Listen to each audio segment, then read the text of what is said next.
Scene 115, take one, mark.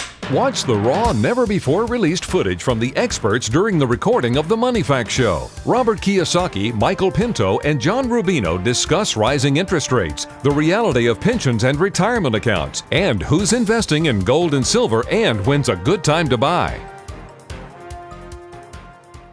I believe the interest rates and the tariffs are going to start to have an effect in the coming quarters. I truly believe that when interest rates were around 7%, everything was more balanced. You had to pay 7% to own a home, but in the same token, you had the ability to earn interest income at 7%. So it afforded you to save. If interest rates rise an awful lot, it will become a concern. But I have confidence that the Federal Reserve will raise interest rates just enough to balance it off. Well, I think the economy is a lot more fragile than people give it credit for, and it wouldn't take much of a rise in interest rates to have an impact on people, not today, but in about 3 or 6 months as the interest rates start flowing through the economy. We've seen this story before. This is not a new thing. You know, guys, this is what bothers me more than anything. Where does this confidence from the Federal Reserve come from? So the Fed was raising rates in 2004, right? They did so in tiny increments. They did it until 2006, and the economy blew up. So why do we have confidence in the Federal Reserve now to get it right this time? Well, the Fed is kind of like the arsonist who then comes along after he starts the fire and comes along and puts it out. Okay, they cause these problems, and then they lower interest rates and print a huge amount of new currency, and in that way temporarily fix the problem, and they get credit for it without getting blamed for causing the problem in the first place. The thing I want to say is, as we all know, unfortunately in our business, there's always winners and losers. And you know, when interest rates came down, guys like me were winners, investors were winners. But when and the savers were the losers. But when the interest rates go up, the savers get happy. Right. But guys like us are now exiting the market because interest rates are not good for investors. Yeah. And Americans aren't huge savers, so if you're a big saver, you like higher interest rates. But we're a debtor nation, so we need low interest rates. And I'll tell you one thing, you know what really needs low interest rates? This bubble in the stock market. That's what that is totally reliant on 0% interest rates. Not only here, but in United States, Japan, China, and Europe. Well, and let's talk about how we got here too, because that's crucial to where we're going. Governments of the world started to borrow more and more money in the 1980s. And they needed lower interest rates. Interest rates were low. Yes, yeah. And so now they need really low interest rates in order to allow them to keep borrowing, which means interest rates can never go back up to historically normal levels. Never. Because everybody has either variable rate debt that fluctuates with the general level of interest rates, or they own a lot of short-term debt. Well, the big thing here, that meant every person out there who was a saver lost. You see, and that's been my complaint all along, is savers are losers. But they didn't want you to save. They wanted you to spend money. They wanted to recreate the asset bubble. The savers don't know that. Right. The savers have no financial training like we have. So let's just get it straight. What does the Federal Reserve want to do? It wants to protect banks. That's what they're there for. And what do banks own? They own assets, mortgage-backed securities, which are backed by housing prices, correct? Right? So they had to reinflate the bubble. They don't care about destroying savers. So they reignited the bubble in the housing market. They reignited the bubble in the stock market. They created a gigantic worldwide bubble in fixed income that is now blowing up. And this guy tells us, hey, the Fed's got our back. Don't worry about it. Everything's going to be great. So do you realize what you're saying is the Fed is for the rich? If you net it out, that's what it's saying. And if you're a saver, too damn with you. Well, the Fed isn't That's even a government institution. It's a private sector institution. It's owned by the big banks. Correct. And as you said, Michael, big banks sell debt. That's their product. So the Fed exists to make debt more marketable. But here's why this can't go on. If interest rates even go back up to normal levels, historically normal levels of, let's say, 6%, that blows up the budget of every major government. So normal interest rates, 7%. Bloomberg has a 7% average on the 10-year note, the benchmark treasury, correct, right? That blows up the world. So for every 1% increase in interest rates, it's $200 billion that the government must pay in interest expense on the debt. Yeah. Well, that's my point. It's a problem with the financial market, unfortunately, is there's winners and losers. So when interest rates were coming down, which it did after 2008, it just dropped precipitously. The savers got hammered. But the guys with 401ks, IRAs, and bond portfolios, they did very well. But now that interest rates go up, the savers are happy, but those with a 401k and IRA are starting to lose. So it's a game of winners and losers, and that's tragic at many levels. Yeah. Now for all the people who say, well, the Fed will stop interest rates from going up at a certain point and they'll keep it under control. Here's why interest rates have to rise. When you push interest rates down to an unnaturally low level, that's the price of money. So the signal is being sent to people that money is cheap, so borrow. So the whole world goes on a borrowing binge. Well, can I ask this? Yeah. Have we ever seen negative interest rates before? No. Never. I mean, Never. if the people can understand, we've never had negative interest rates where savers actually put money in the bank and the bank charged them money for their savings. That's how worthless money became. You have to pay money to lend money to Switzerland or Germany. Isn't that amazing? And Japan. And Japan. And that's how desperate governments are, though. They've pushed interest rates down to levels that are, frankly, insane. And that's led to this global borrowing binge, which in turn leads to inflation. Prices are starting to rise now.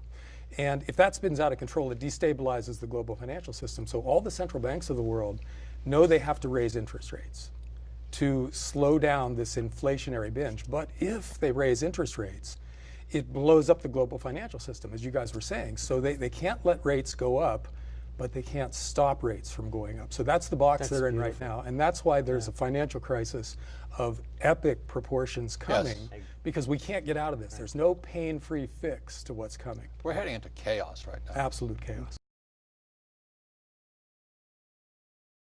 I've been working since I was 16 years old, so I have a lot in Social Security.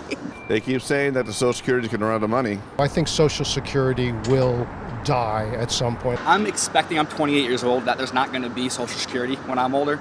So I'm doing what I can to make as much money as I can now to plan for that.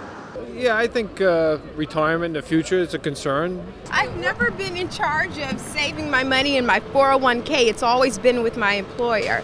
I was a teacher for a long time, and I got out of that because I was concerned about my retirement. I don't invest in the stock market. I have a 401k, and I hope that'll still be around when it's time for me to cash in on it.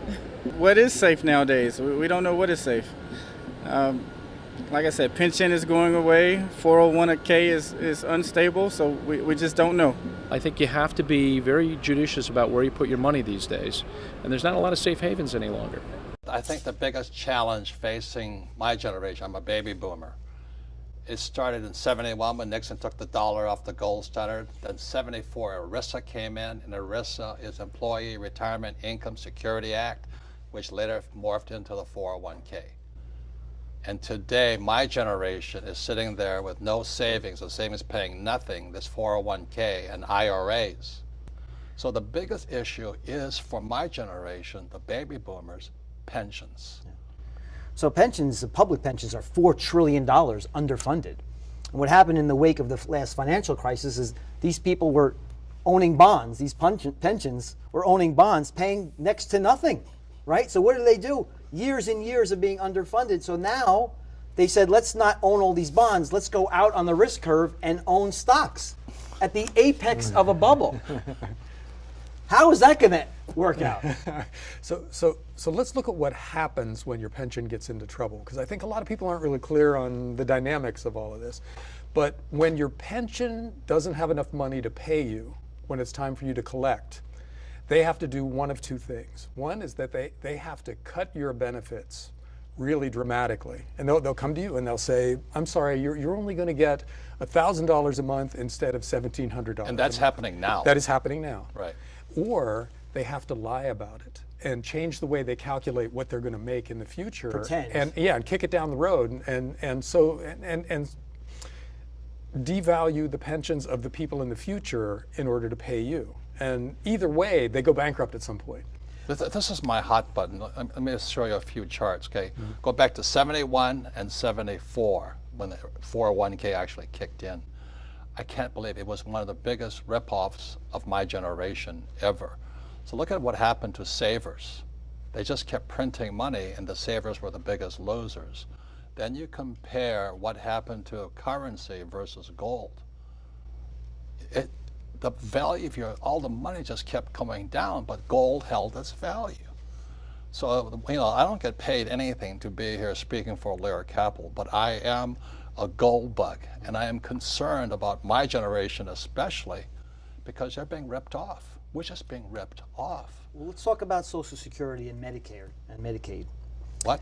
So they're underfunded. Everybody knows we have $21.5 trillion in national debt. What we don't talk about is unfunded liabilities. There's $80 trillion worth of unfunded liabilities. And then they talk about, well, we have this trust fund. Well, what is in the trust fund? Nothing.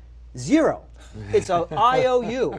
It's a bond that they have to then, Treasury has to then float a bond to the public to pay off Social Security and Medicare and Medicaid. Which is, and when they say this, they also say this, well, we have plenty of money in the trust funds. Trust funds have zero in there. There's nothing in there at all. And when these funds go cash flow negative, which has already occurred, we are in deep trouble. So wait, let me ask, because you guys know more about this than me, okay? Social Security and Medicare are federal, and they have money because they have the printing press. That's exactly what I was going to say. But what about a state of California or Illinois or Hawaii and all this, where they're bankrupt?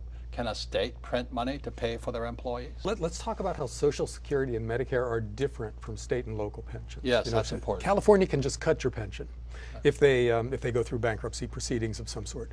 But Washington won't do that because, as you guys said, they have a printing press. What they'll do instead is they will give you a cost of living increase on your Social Security each year that is less than the actual cost of living that year. So you'll get a little bit less in real terms year after year. And in that way, they'll in effect cut Social Security and Medicare benefits without admitting they're cutting them.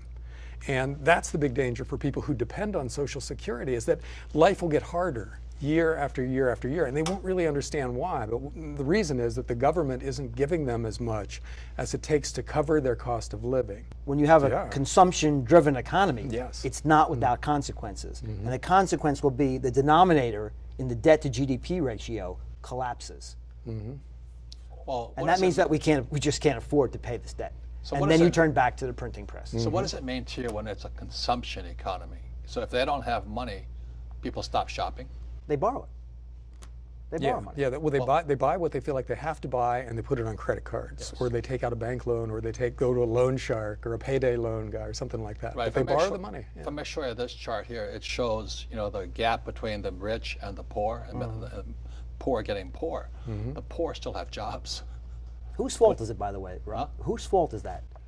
Central banks have eviscerated and wiped out the middle class, not only here but around the globe. But the poor are getting poor, and we know that, but we don't know. But they have jobs right now. How can they be poor?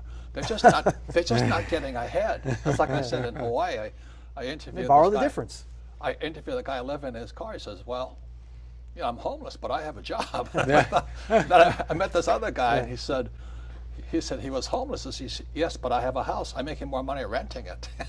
Oh boy! So he was living on the beach, having a good life, but his house was making him so much money because he was renting it. So you can trace this back to low interest rates, which you trace back to the fact that we have fiat currencies. Governments have these printing presses.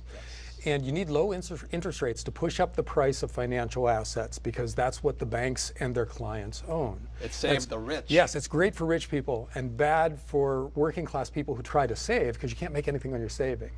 And that's why the gap keeps getting bigger and bigger between rich and poor. But I have a job. How can I be broke? And why would interest rates ever be zero or even less than zero? I mean, if there was a superfluous amount of savings, I mean, if there was a glut of savings and no inflation, interest rates should still be something, right? But we have inflation and no savings. Yeah. So interest rates must rise. It hurts my brain to even think about it. I think the American dream of retiring at 50 and playing golf for the rest of your life is toast.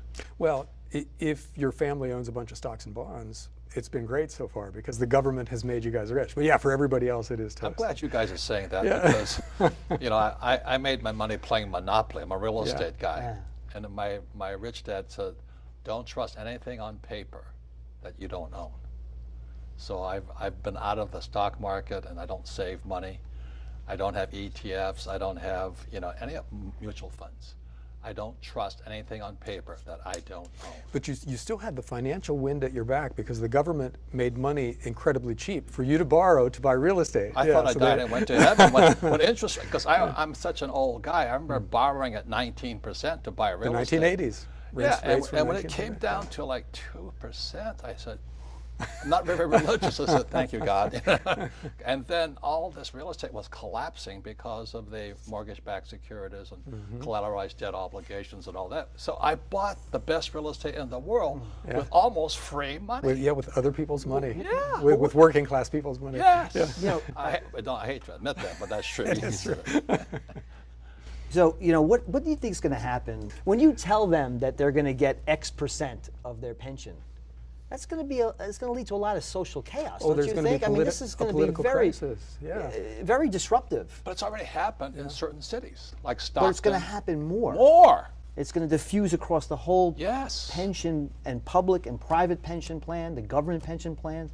So I'm worried about the social ramifications. Me What's too. going to happen? Well, imagine telling the NYPD that their pensions are going to be cut by 50%.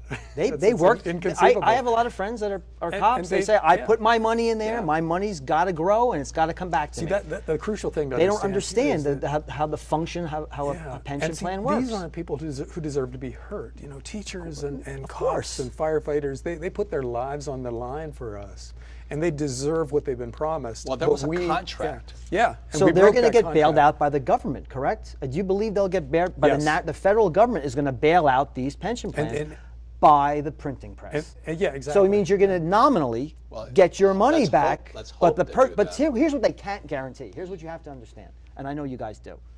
They could always make your pension plan solvent, give you back your money in nominal terms, but its purchasing power cannot be guaranteed.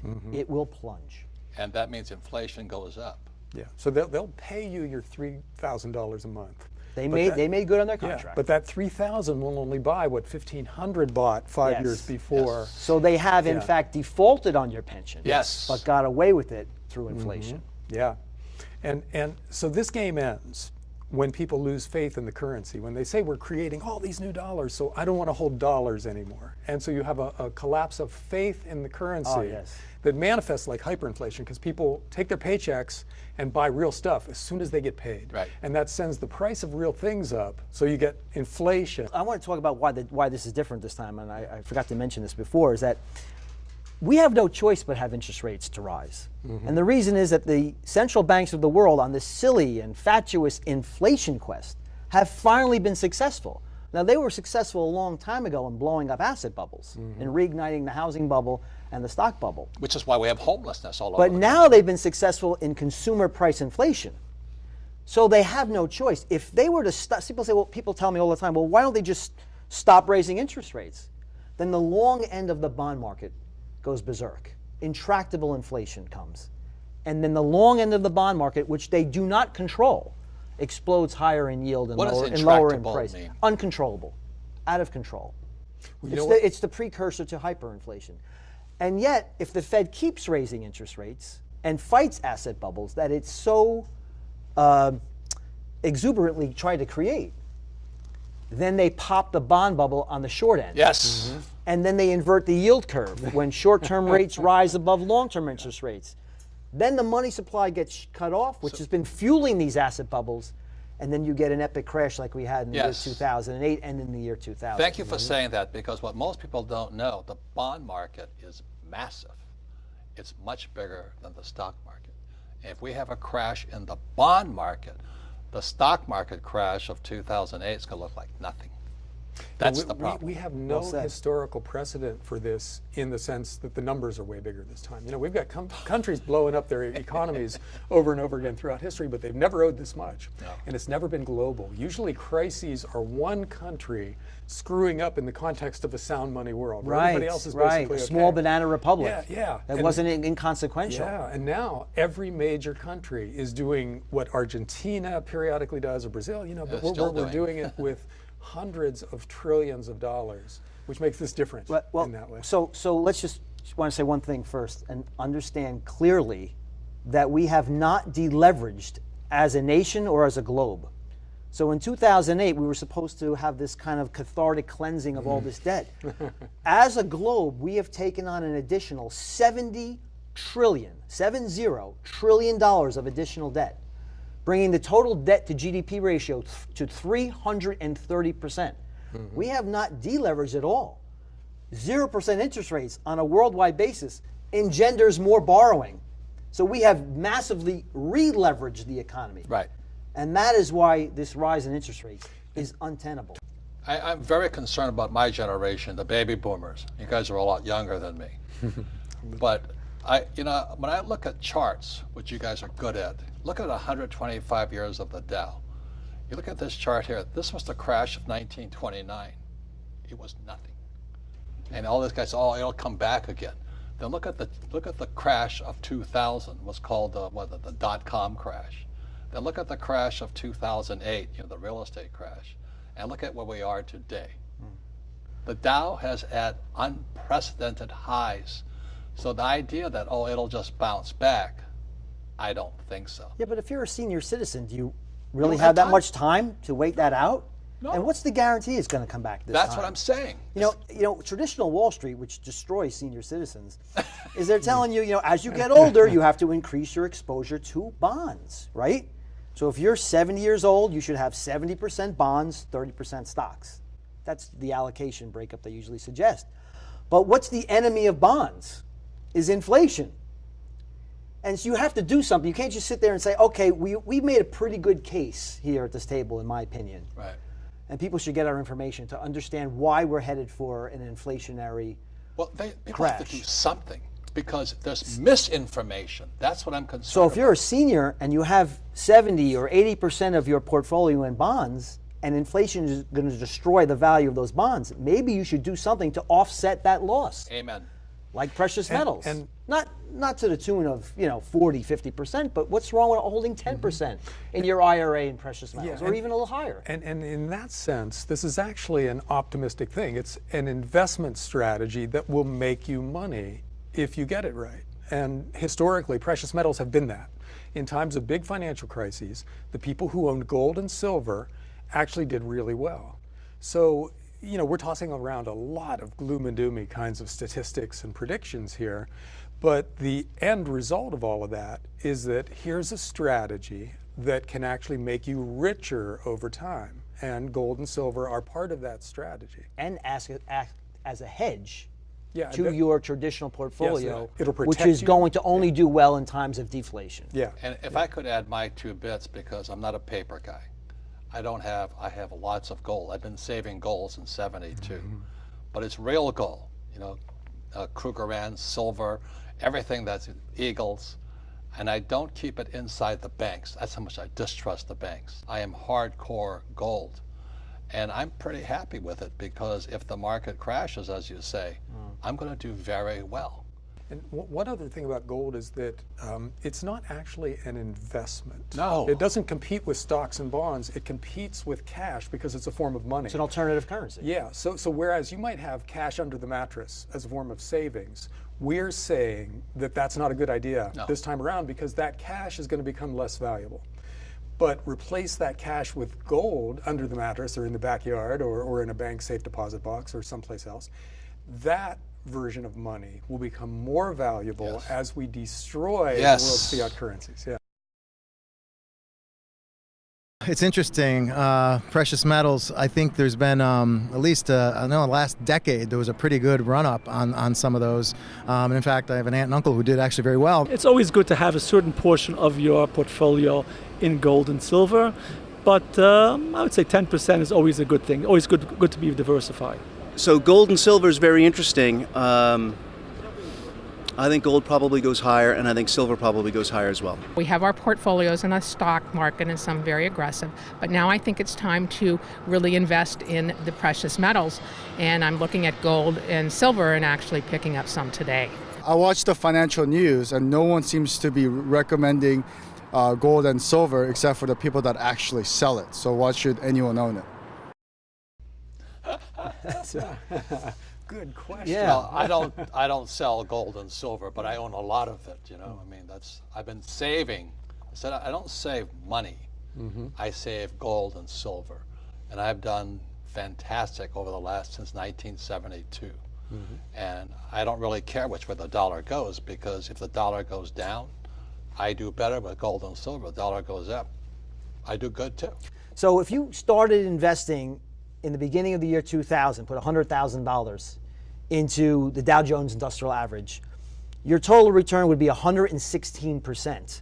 But if you diversified a little bit, put 80% in the Dow, just 80%, and 10% in gold and 10% in silver, your return would be 145%. Just destroying the return on the Dow Jones Industrial Average. So diversification is the free lunch out there. Another answer to that last question, why you should own gold when nobody in the financial community is recommending it, is that this time really is different in a fundamental way. And gold and silver are older forms of money that traditionally we go back to when governments destroy their national currencies. And we're heading into a time when that's probably going to happen. We build up way too much debt. We have no choice but to devalue the big fiat currencies of the world, the euro and the yen and the dollar. And historically, that's when gold and silver really shine. So this is a time, even if the last 10 years weren't your time to be in gold and silver, this is a time when it really makes sense.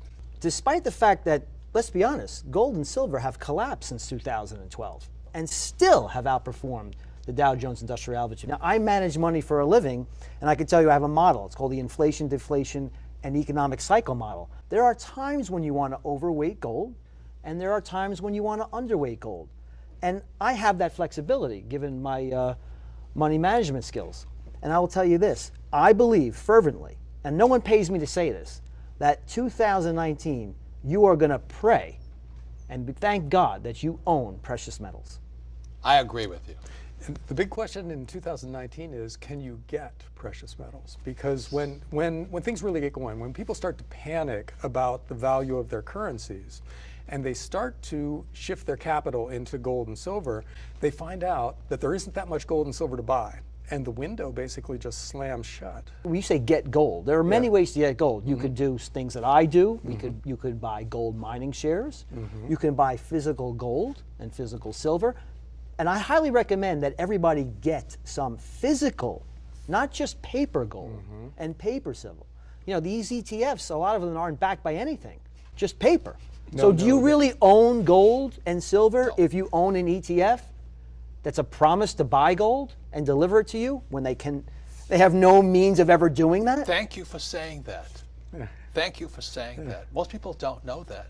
Because these ETFs are sold as paper gold, meaning it's real, it's just in the form of paper, but it's real gold. It's a claim on gold. Exactly, it has counterparty risk. Yes. Somebody else has to keep a promise, but a gold coin in your hand, nobody has to keep a promise for that to be valuable. It will maintain its value for the next 1,000 years. So you want to own physical gold, and if you want to have leverage to gold, you should own gold mining shares. Yeah. Because gold's going up, and they own all the gold in the ground too. But owning paper gold, I think, is a huge mistake. Yeah. So gold coins replace your dollars, and gold mining stocks replace your Amazon, Google, Netflix stock. We hope you enjoyed the Experts Roundtable. If you have any questions about buying gold and silver to hold in your hand or in your retirement accounts, call Lear Capital at the number on your screen. Our precious metal specialists are standing by to answer questions. Thank you for watching.